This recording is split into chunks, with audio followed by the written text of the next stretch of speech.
कुछ महीने पहले बेटे बहू ने जिस माँ को लावारिसों की तरह छोड़ दिया था, आज वही माँ करोड़ों की मालकिन है। एक समय था जब बेटे और बहू ने उन्हें लावारिसों जैसी जिंदगी जीने को मजबूर कर दिया था, लेकिन समय का चक्रव्यूह ऐसा घूमा कि वही गीता देवी आज जानी मानी हस्तियों में से एक है। गीता देवी जी एक पढ़ी लिखी महिला थी। उनके 3 बच्चे थे, 2 बेटा और 1 बेटी। छोटा बेटा जो कि 24 साल की उम्र में ही कैंसर से ग्रस्त होकर भगवान को प्यारा हो गया था, और बड़ा बेटा जिसकी शादी को लगभग 2 साल ही हुए थे। बेटी की भी शादी हो चुकी थी। वह भी अपने परिवार में खुश थी। बेटे और बहू को अपनी खुशी से ज़्यादा किसी और चीज़ से मतलब नहीं था। वही बेटा जो माँ के बिना एक पल नहीं रहता था, आज वही बेटा बीमार माँ को कमरे में बंद करके रखता है। बंद कमरे में पति की तस्वीर को देख गीता देवी की आंखों से आंसू बह रहे थे। उनके पति महेश बाबू, जो इस दुनिया को छोड़ बहुत समय पहले जा चुके थे, कितना प्यार करते थे। वह अपनी पत्नी से एक पल के लिए भी उन्हें अकेला नहीं छोड़ते थे। हर दुख सुख में उनके साथ रहते थे। पति के जाने के बाद गीता देवी ने बहुत ही संघर्ष किया, जब जाकर बच्चों को अच्छी शिक्षा और परवरिश दे पाई। गीता देवी जी को गाने का बहुत शौक था। उनकी एक कीर्तन मंडली थी। कहीं भी कीर्तन या सत्संग होता तो वह जरूर जाती थी। इससे उनका मन भी लगा रहता था। लेकिन अचानक से बीमारी के चलते उन्हें यह सब छोड़ना पड़ा। बेटे और बहू ने उन्हें अच्छे अस्पताल में दिखाना जरूरी नहीं समझा। धीरे धीरे उनका शरीर गिरता चला गया। जब तक उनके हाथ पाँव चलते थे, तब तक बेटे बहू भी खुश थे। लेकिन जैसे ही गीता देवी खाट पर लग गई, बेटा और बहू उनको बोझ समझने लगे। जैसे ही आरती को अपनी माँ के बारे में पता चला, वह रोते बिलखते अपनी माँ से मिलने पहुँच गई। अपनी माँ को स्टोर रूम में देख आरती के होश उड़ गए। माँ की मैली साड़ी और गंदा बिस्तरा देखकर आरती की आंखों में आंसू आ गए। बेटे और बहू ने उन्हें लावारिसों की तरह स्टोर रूम में डाल दिया था। बस खाना देने या दवाई के लिए ही उनके पास अंदर जाते थे। ऐसा लग रहा था जैसे कितने दिन से उन्हें नहलाया भी ना हो। उनके कमरे से बदबू आ रही थी।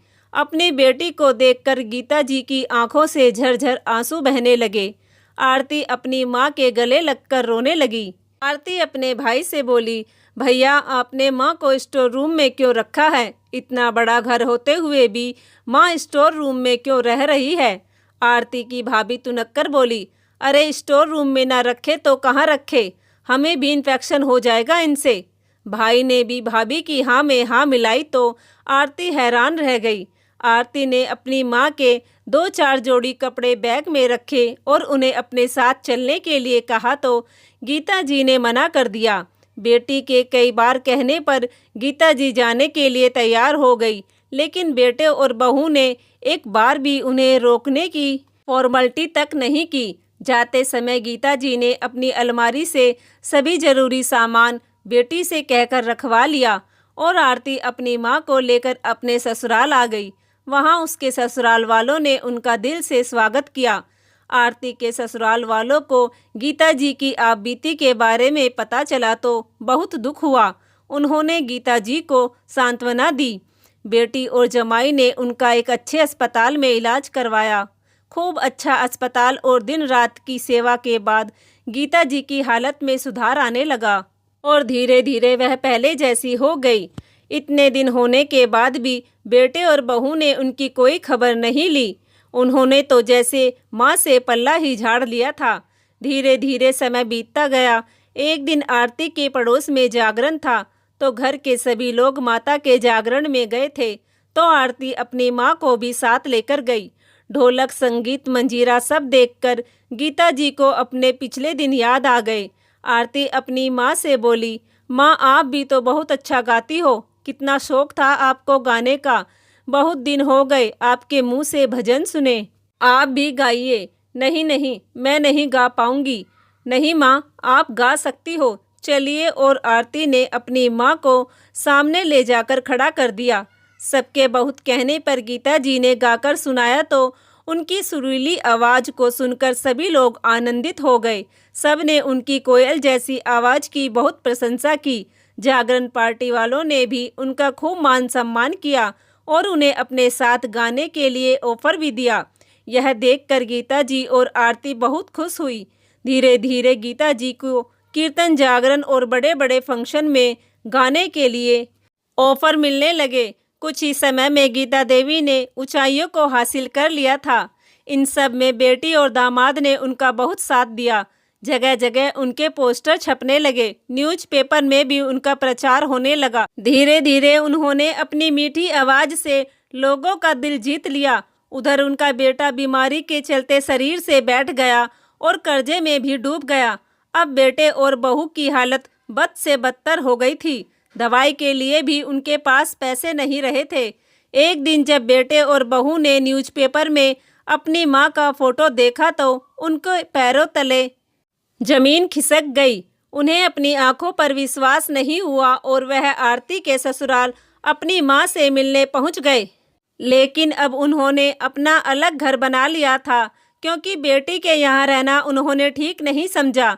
अब गीता देवी जानी मानी हस्तियों में से एक थी। उनसे मिलने के लिए लोगों का तांता लगा रहता था। एक गायिका होने के साथ साथ वह समाज सेविका भी बन गई थी। उन्होंने अपने कमाए हुए धन से गरीब लोगों और बेसहारा अनाथालय, वृद्धाश्रम में रहने वाले लोगों की सहायता की।